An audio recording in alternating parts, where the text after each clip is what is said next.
Si quelqu'un partage vos photos ou vidéos intimes sans votre accord, c'est un acte illégal. Le harcèlement numérique, messages répétés, intimidation, menaces en ligne peut être poursuivi au même titre que le harcèlement traditionnel.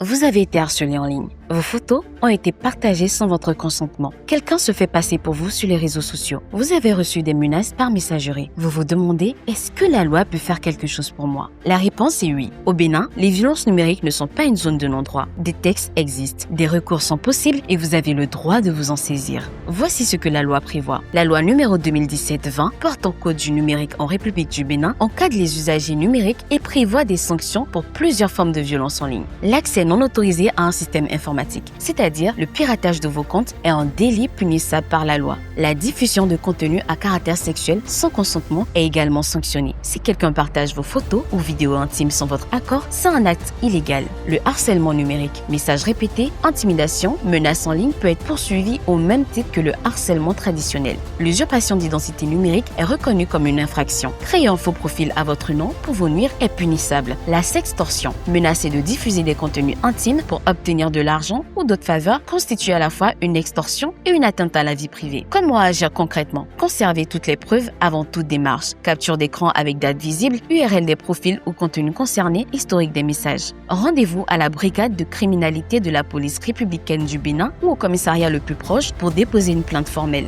Consultez une association de soutien aux femmes qui peut vous accompagner dans vos démarches juridiques et vous orienter vers des professionnels du droit. Faites-vous accompagner. Vous n'avez pas à naviguer seul dans ces procédures. Des structures existent pour vous aider à chaque étape. Signaler, c'est aussi protéger d'autres femmes. Chaque plainte déposée envoie un message clair. Ces actes ont des conséquences. Ils ne sont pas tolérés et leurs auteurs peuvent être poursuivis. La loi est de votre côté, utilisez-la. Protégez-vous, partagez ce message et rappelons-le ensemble, le numérique doit être un espace sûr pour toutes. Ceci est un message de Women EdTech et la FOBAF avec l'appui technique et financier de l'Association des blogueurs pour une citoyenneté active et le soutien de ses partenaires, notamment la Fondation de l'innovation pour la démocratie, Inades Formation et Macom.